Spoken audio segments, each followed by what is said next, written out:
From the Weather NorCal Command Center, this is your afternoon update. American Door Company has been family owned and operated for over 29 years, supplying Northern California with quality garage doors, garage door openers, and installed with the best service you'd expect from a locally owned company. We serve all of Northern California from Willows all the way up to the Oregon state line. Give us a call today. Good afternoon, everyone. I'm meteorologist Mike Kruger. The cooling trend starts today. It's still going to be pretty warm, though. We're still well into the 90s for most of us in the valley. 80s, though, for the higher elevations. Of course, you don't have to worry about the coast, right? You're still going to stay in the low to mid 60s here, but cooler for the rest of the week for pretty much everyone, with possible showers by the middle of the week, mainly for the mountains and coast. We'll get into that a little bit later. And no major heat waves in the long-range forecast. This is good. A lot of people ask, are we done with the triple digits? It'd be nice to say yes, but sometimes we get those late September heat waves, so we'll kind of have to wait and see at this point. Here's your neighborhood forecast at a glance for today. Yeah, it looks like there's no triple digits in the forecast. Mid-90s for the valley, mainly 80s for the higher elevations, although Trinity County around 90, give or take. And then for the coast, temperatures low 60s. And there could be some clearing in some areas, but that fog and the low clouds could probably stick around for a while. Let's take a look at those winds here for today. Now the winds, yeah, a little breezy at times through the afternoon, but nothing alarming, nothing that we haven't seen throughout the year. Now as we take you into your Wednesday, this is when the storm system approaches. Look at these winds really picking up at 4 p.m. You've got a lot of greens, yellows, and even oranges. That's 20 to 30, 35, even 40 miles per hour. So with the winds coming in from the west, northwest, you would think, oh man, this is going to be terrible. You're going to have dry conditions. It's hot. Not necessarily. Yes, the winds are obviously a concern, but the humidity levels are going to be going up at this point, and the temperatures are going to be dropping as well. Now going into your Thursday, you can see the wind's not quite as strong, but we'll still call it breezy, borderline windy, especially for the first half of the day on Thursday. Then by Thursday afternoon, those winds should start to die down, but you can still see pretty gusty out along the coast. So again, let's talk about the humidity. Right, so today, yeah, a little breezy, nothing unusual. But you see how we're getting out of the single digits. We're beginning to see signs of humidity levels going up. Now, that's partially because of the fact that temperatures are dropping. We typically see humidity levels go up as a result. We go into your Wednesday, look at that. I mean, now we're in the 25 to even over 30% range. And that certainly is what, again, is helping us not really worry too much about those gusty winds that we will see. But again, if a fire should start, it could spread rapidly, those gusty winds, so we still need to be careful out there. But the higher humidity will make it harder for it to spread that rapidly. And then we go into your Thursday, and it looks like, unfortunately, things are starting to dry out again as the storm system begins to move on out. So what does that look like for our fire weather risk when we combine everything? Well, yeah, I mean, we're barely within that high range. So we'll call it moderate to high in the valley, and of course, lower than that for pretty much everywhere else, right? And then we go into your Wednesday, and look at this. You're gonna have to look really closely. Yeah, you see a little bit of yellow in there. That's kind of in that low to moderate range for the valley, and of course, obviously lower in the mountains. All right, so let's take a look at what we expect when we look at the overall trend here, right? So what you've got here is this trough of low pressure right here. It's got colder air associated with it, and this is going to give us a bit of what we call an inside slider type of event here. So number one, the wind's picking up. That's something I've been talking about. Number two, temperatures dropping. But number three, this will also bring in some instability and could bring some showers and even some thunderstorms. Now, most of the wet weather will be along the coast and in the mountains. I don't anticipate anything for the valley at this point. As that moves out, the winds die down, temperatures increase for the end of the week, even into the first half of the weekend.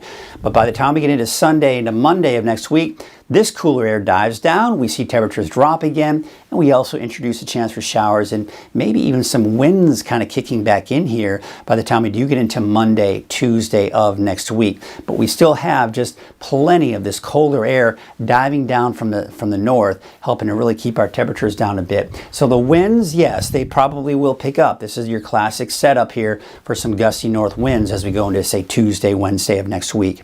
So looking at your satellite image here, there's the storm system. That's what's approaching. That's what's going to give us all those elements I was talking about. Now, the Storm Prediction Center is, I think, doing a pretty good job in predicting where the best chances for thunderstorms will be.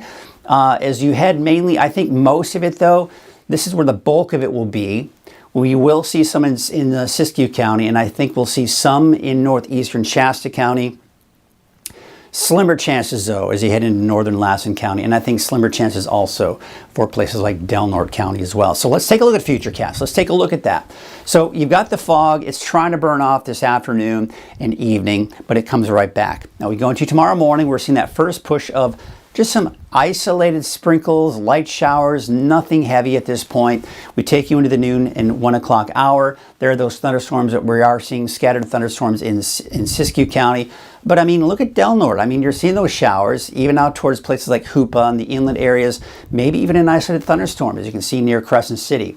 But most of the thunderstorms still at this point are making their way into Modoc County, and of course north of that into southern Oregon. They get a little bit more intense as we go through the afternoon tomorrow for Modoc County. Some of it just touching Lassen County. We could see a little bit of activity around Bernie, for example, northeastern Shasta County.